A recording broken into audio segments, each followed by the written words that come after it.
First TikTok that we're going to be watching is called The Most Important Decision of Your Life. So before I play the video, leave in the comments what you think it's going to be. The most important decision of your life. What's the most important decision you'll make in your life? Most of my kids think it's where they live or where they're going to go to work or if they go into an industry that's on the upswing or the downswing. No, it's not. The most important decision you'll make in your life, hands down, is not where you work, it's not your cohort, it's who you partner with the rest of your life, specifically your spouse. I have a lot of friends who are very successful in every exterior dimension, and they don't have a real partner in their spouse. And it makes the downtimes tougher, and it makes the upside less enjoyable. Whereas I have a lot of friends who aren't, along a lot of traditional metrics, very successful, but they have a real partner in their spouse, and it just makes everything burn a little brighter.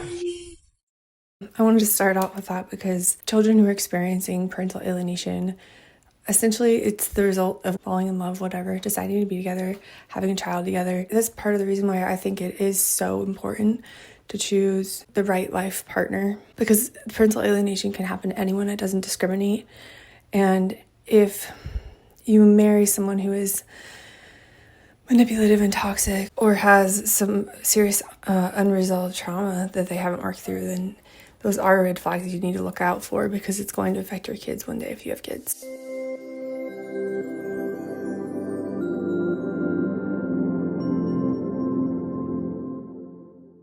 Hi, my name is Maddie, and welcome back to the Anti-Alienation Project. Here I talk about all things related to a certain form of child abuse known as parental alienation.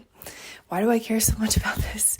Well, because I went through this for about 20 years, starting at the age of 8 and 9. My mom made me reject my dad and believe terrible things about him. Now I speak out about this in my project. Now this next one is by the podcast Motivation Mood. Let's check it out. What is the best advice you've ever heard or received?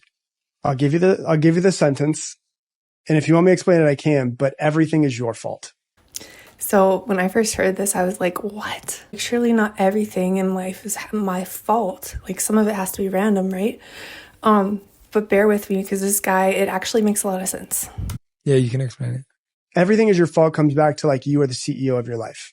My very first mentor that I had, I paid $500 a month to have my first coach when I was 19, about to turn 20. And we worked together for 2 years and we had some great calls. I don't remember any of them. I remember one. And what it was I had made so many excuses as to why I was late to calls, why I didn't hit my assignments, why I didn't do what I needed to do. And he had this really tough conversation and he said, Rob, if a business succeeds, whose fault is it? And I was like, I mean, what do you mean? He's like, if a business succeeds, all 1,000 employees move into the direction they have a successful year. Whose fault is it? That the person who orchestrated. I was like, the CEO.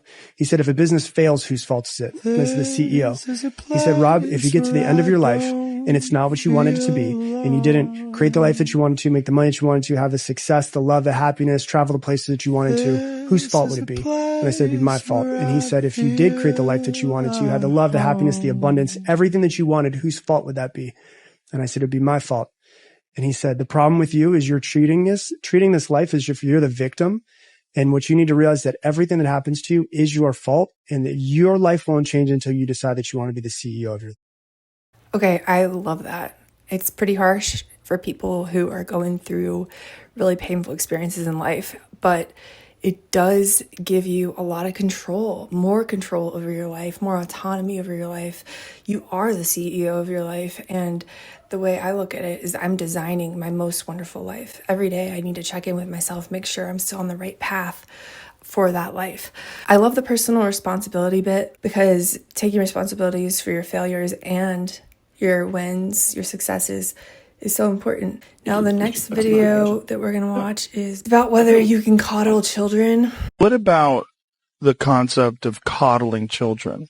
And what about the concept of creating, what someone would call a mama's boy? It happens. But why does it happen? So there's a study that I quote in the book where they looked at thousands or several hundred women, new mothers, and how they related to their infants. And most of them related very well. Some were not that available, and some were extra doting and extra coddling, you might say, with their infants. They looked at the adults 35 years later. The people that were the most independent and successful and self-actualized were the ones that were super loved by their mothers. Conclusion of the researchers was, you can't love children too much. No, the case that you describe is not too much loving, but loving that comes from a very anxious place. There you go. Okay, so sometimes I see like there was coddling, too much coddling for some kids in my own family, for example, and then there's no coddling for other kids. Even the kids who received all the coddling and the attention and the mama's boy type of thing created a dysfunctional dynamic. It didn't create a healthy, loving bond. I think he's right, because it does come from a very anxious place. It's a way to keep the child dependent on them. It's a way to get their own ego boosted and to have control over the child. So these mothers that coddle their kids when the kids doesn't need coddling, they're not doing it because the child needs it. They're doing it because they need it. There you go.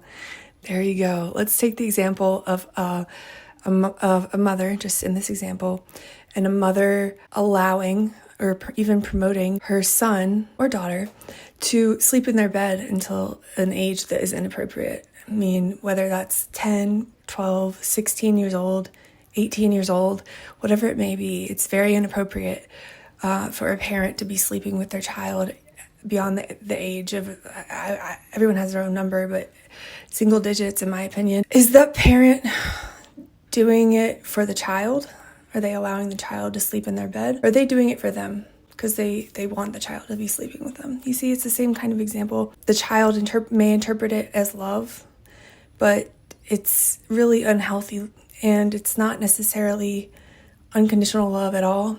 They're doing it because they were not coddled enough, they're anxious, and they pass that anxiety onto the child. You don't create those dependent kids by loving them. You create them by imposing your own agenda on them, your own anxieties on them. So those are the mama's boys, if you want to call them that. But the mama's boy is just a very anxious person who downloaded his parents' or her parents' anxieties. Wow, I like the way you said downloaded, like we're all little computers. We're downloading imprints that our parents give us from trauma. This next one is by a guy named Rabbi Shaustab. I'm pretty sure I did not pronounce that right, but let's check this one out. A child needs from a parent, the most important thing a child needs from a parent is stability and safety. That means predictable. That means no surprises, no changing the rules. It means you mean what you say and you say what you mean. That's something I haven't really talked about on my project yet, but it's something I've noticed in my own life, certainly, and in a lot of my friends who've been through this as well. It seems like there is so much instability when you're living with this person who is alienating you from your other parent. For example, I went to like 9 different schools, K through 12. And that's not because I did poorly in school. I did great in school. It's because my parent continuously moved us from house to house to house to house. I believe I also lived in like 6 houses or something like that. And that's not a lot compared to other people I've talked to who've lived in like over 30 houses or gone to so many different schools. It really disrupts the kids' social life. It really upsets the kids' emotional and psychological health. If they're moving that often, they're not able to make long-term friends. I also was never able to keep long-term friends because of the constant moving.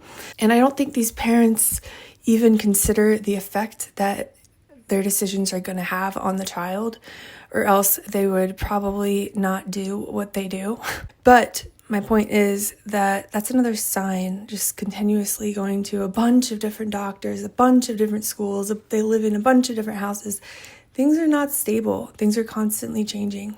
You can take a good person and put them in a bad environment, and that person will do bad things. You can take a person who maybe the group doesn't trust, maybe they've even performed bad acts. You put them in a good environment, and they're capable of turning their lives around and becoming remarkable members of society. In other words, it's not the person, it's the environment. Leaders are responsible for that environment. I've heard that before, like a rose can't grow through concrete. And I don't really like that saying, bloom where you're planted. If you're planted in concrete, how is that flower ever supposed to bloom? Let's be real. And I think that leaders forget that. Leaders think that they're responsible for the results. There's not a leader on the planet that is responsible for the results. A leader is responsible for the people who are responsible for the results. And if you take care of that, take care of the people, take care of the environment, things go just fine. So we're going to end on a tech talk by my all-time favorite, Jordan Peterson. Part of the reason that I will engage in difficult conversations is because I don't want to have them forever. And so, one of the rules I had in my marriage, and it was a rule that my wife also was pleased to follow, was that if we have a problem, we're going to deal with it right now. And we're going to deal with it right to the bottom. Love that. So many times issues are like briefly skimmed over, briefly talked about, and then it goes on and on and on and creates anxieties and resentments. And I think that's great advice to just hash things out right away, right then, right there. And that's very unpleasant. But if you do it, sometimes you only have to do it once and the problem goes away. And then you don't have that bloody problem every day for the rest of your life. So this was just a short TikTok reaction video. If you guys are interested in specific types of TikToks for reaction videos, specific different videos you would like me to react to, please leave it in the comments below and I'd be happy to check it out. If you haven't checked out my Etsy store, go ahead and check that out too, because from today, the 15th of December, until the 25th, the Christmas Day, everything on the Etsy shop is going to be having free shipping. I hope you guys are having a good holiday break, and thanks for watching.